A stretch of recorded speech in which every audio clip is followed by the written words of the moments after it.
y aunque pase por fuego,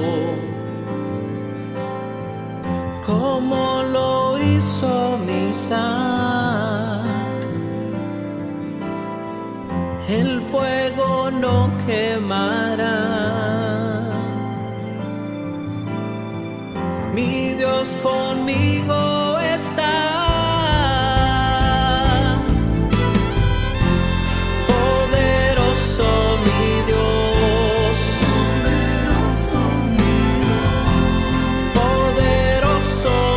El Evangelio del día de hoy está tomado de San Marcos, capítulo 16, versículo 9 hasta el 15.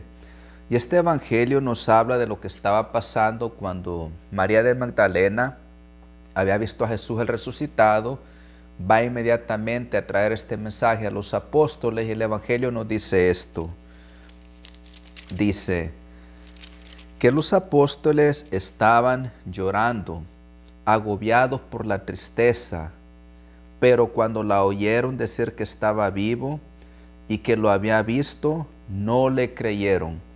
Hermanos, esta mañana estaba meditando en el poder que las emociones pueden tener en nuestra vida, inclusive de cómo las emociones nos pueden controlar muchas veces si no tenemos nosotros esa inteligencia emocional para aprender a regular las emociones, para reconocerlas, pero también no dejarnos controlar por ellas.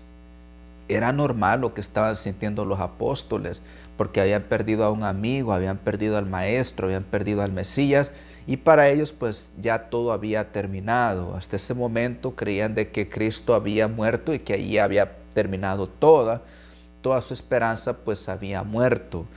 Entonces era una emoción normal. Sin embargo, cuando Jesús se les aparece, los reprende, les pregunta que si por qué no habían creído, por qué eran tan lentos a creer. Se dan cuenta, hermanos, de cómo las emociones, a veces las emociones son normales. Sentirse triste de vez en cuando es normal, sentir un poco de ansiedad es normal, alegría, somos seres emocionales, Dios nos creó de esta manera, por lo tanto no podemos negarlas, no podemos suprimirlas, no podemos ignorarlas porque tarde o temprano nos van a hacer daño. Tenemos que estar conscientes de ellas, reconocerlas, pero también aprender a regularlas. En la oración, cuando estamos orando, hermanos, a veces estamos tristes y cuando estamos orando no le decimos a Dios realmente cómo nos estamos sintiendo. Por eso es que sentimos que la oración no tiene ningún efecto, porque en realidad no estamos siendo sinceros con Dios. A veces nos vamos a sentir alegres, a veces nos vamos a sentir, a veces ni nosotros mismos nos entendemos en nuestras propias emociones. Es normal, porque las emociones son como las olas del mar, van y vienen. Entonces lo que nos toca a nosotros es disciplinar las emociones. Así como estos apóstoles se habían quedado, escucharon la buena noticia de que Cristo había resucitado y ellos yo diría que estaban deprimidos. Cuando una persona está deprimida, ningún mensaje le va a llegar. Por mucha buena noticia que usted le dé, por mucho que usted quiera compartir el mensaje de la resurrección, le va a entrar por aquí y le va a salir por acá. En estos momentos me pregunto, ¿cuántas personas estarán deprimidas? ¿Por qué? Porque no están trabajando, están desempleados. ¿Qué pasa cuando una persona no está trabajando? Recordemos que como seres humanos necesitamos sentido en la vida. ¿De dónde viene el sentido? Pues de lo que hacemos, ¿verdad? Cuando ya no estamos haciendo nada, entonces el ser humano cae en una crisis. Fíjense en esto, por ejemplo. Cuando un hombre está desempleado, por ejemplo, al comienzo pues lo afecta y trata de continuar en la vida, pero poco a poco se dan cuenta de una cosa, que se empieza a descuidar de su apariencia física, ya no se resura, ya como que hay una indiferencia, porque empieza a caer en una depresión, hermanos. ¿Por qué? porque el sentido viene de lo que nosotros hacemos en la vida. Y ahora que no hay personas que sienten que no están haciendo nada, se sienten inútiles y cualquiera cae en una depresión. ¿Qué se hace entonces? Yo le aconsejo a la gente, cuando usted esté en una situación así, ¿qué es lo que hace? Usted tiene que desarrollar una rutina, tiene que acostarse a la misma hora, levantarse a la misma hora y empujarse, trabaje en un proyecto, trácese una meta, decir mañana voy a hacer esto, aunque sea pequeñito, aunque sea algo que parezca insignificante, pero le va a dar un sentido de propósito para el día siguiente. Miren, hermanos, como yo le he dicho varias veces, nos van a pasar cosas en la vida, cosas inesperadas, situaciones que no estamos preparados para afrontar. ¿Qué hacemos en esos momentos? Fácilmente, lo más fácil es, como yo lo he dicho varias veces, ser como la tortuga. Que la tortuga, cuando se siente amenazada, ¿qué es lo que hace? Se mete en el caparazón y se queda ahí, se queda escondida. Nosotros fácilmente podemos hacer lo mismo, escondernos, ensimismarnos en la autolástima. Oh, qué pobrecito yo, que por qué a mí me pasa todo esto.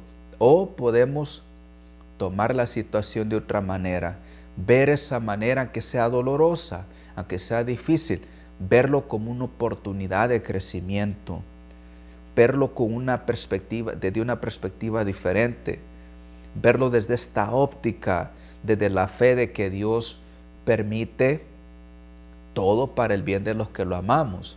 Entonces, queridos hermanos, es muy importante. Miren, nosotros como seres humanos tenemos patrones de pensamiento. Yo creo que ustedes sabrán cuáles son sus patrones, yo sé cuáles son los míos. Y a veces es más fácil quedarse uno repasando el pasado, cosas que uno hizo en el pasado y en ese círculo, en ese circuito. ¿Y qué es lo que pasa cuando nos quedamos en ese circuito?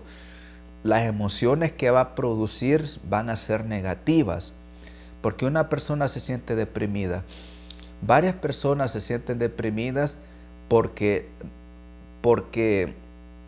la manera que interpretan su pasado es completamente negativa. Y al ver todo de una manera negativa, eso nos va a hacer sentir negativamente también, emociones negativas. Entonces ahí depende mucho, hermanos, cómo miremos la vida. Este momento lo podemos ver como una oportunidad de crecimiento, para crecer en cualquier área de la vida, en mi intelecto, físicamente, hacer un poco de ejercicio, desarrollar un hábito nuevo, la parte emocional, la parte espiritual. Puede ser una oportunidad para crecer, hermanos, una oportunidad de crecimiento como personas.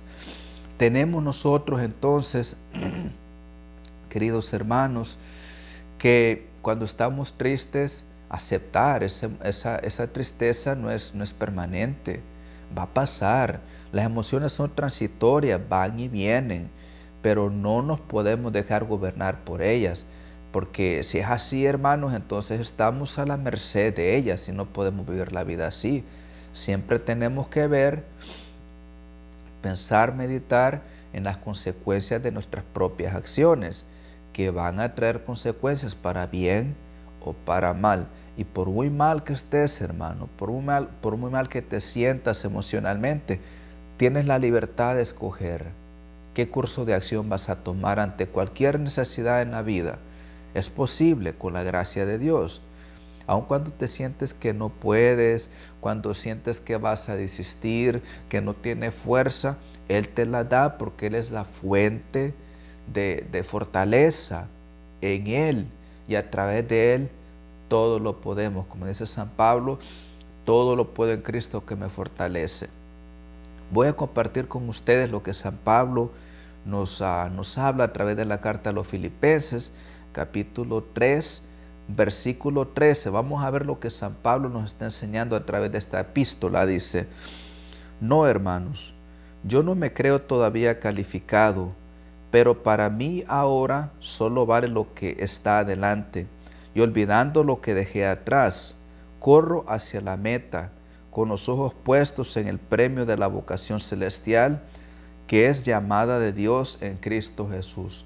Palabra de Dios.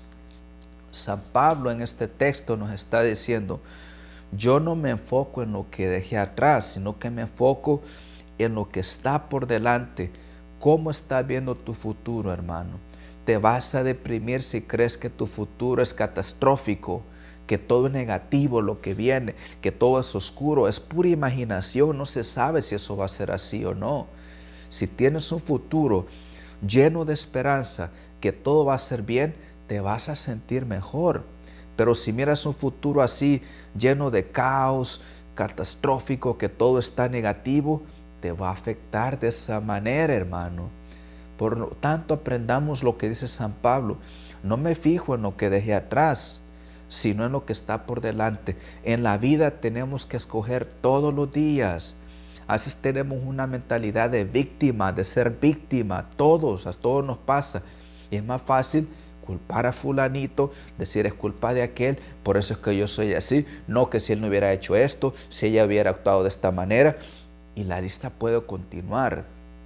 La verdad es, hermanos, que todos escogemos, tenemos una libertad de cómo nosotros vemos la vida. Es posible, hermano, no es fácil, pero son hábitos que tenemos que ir adquiriendo poco a poco. Hay un libro excelente que lo recomiendo a los que lo puedan leer en este tiempo. Se llama El sentido la búsqueda del sentido, creo que se llama, escrito por Viktor Frankl, el fundador de la logoterapia. Viktor Frankl, durante el tiempo de los nazis, fue prisionero en los campos de concentración y empezó a darse cuenta de una realidad, que todos tenían que pasar lo mismo. Pasaron hambre, los humillaban, les hacían de todo, se burlaban de ellos, degradaron su dignidad. Entonces, Viktor Frankl, que era médico, se dio cuenta que había una diferencia entre las personas que se daban por vencido, que ya pensaban que no valía la pena vivir, y aquellos que tenían esperanza. Por ejemplo, aquellos que decían, no, yo tengo que luchar por mi familia, por mi esposa, yo tengo que salir adelante, que tenían un sentido de esperanza. Dice que esos encontraban sentido en su realidad. Una realidad que no era perfecta, una realidad que era impredecible, que no sabía que al día siguiente podía morir, pero tenían esa esperanza que el mañana iba a ser diferente, que iba a cambiar, que no iba a ser catastrófico, que había una posibilidad que podían sobrevivir. Entonces Viktor Frankl, basado en este estudio, en su análisis de cómo esta gente reaccionaba ante la situación, fundó esta terapia en psicología que se llama logoterapia, que es muy buena, donde también Viktor dice que el sentido de la vida viene de cómo nosotros miremos la vida, cómo interpretemos la vida, hermanos. Es muy importante. Quiero terminar con esto. Este es un tema que me llena de alegría, de emoción. Quiero terminar con esto, algo que compartí hace poco. Hace poco estaba viendo un documental sobre las águilas y hay una águila, no sé si todas lo hacen, pero hay una águila que se llama Harvey. Esta águila vive en el bosque, caza también, igual que las otras águilas. Una de las cosas que pasa con esta águila es que cuando llega a los 40 años, las garras le han crecido mucho, las plumas se le vuelven pesadas, el pico le ha crecido mucho también. Entonces llega un momento que debido a esto, Harvey ya no puede cazar más, y si no puede cazar, pues se va a morir de hambre. Entonces el águila tiene que tomar una decisión. Es esta, de quedarse y morir, porque si no hace nada va a morir, si se queda ensimismada, o deliberadamente tiene que romperse el pico contra una roca. Le duele mucho, dicen. Tiene que arrancarse las plumas, tiene que romperse las garras. Dice que por 5 meses el águila tiene que pasar un dolor agudo. muy fuerte, pero que después de esos 5 meses esta águila resurge de nuevo, pero ahora surge como un fénix. Así es la vida, hermanos. O nos quedamos estancados, o aunque nos duela, aunque nos cueste, decisiones que tenemos que tomar en la vida, pero que después con la gracia de Dios podemos levantarnos sobre nuestras circunstancias y ser libres en Cristo Jesús. Bendiciones para todos.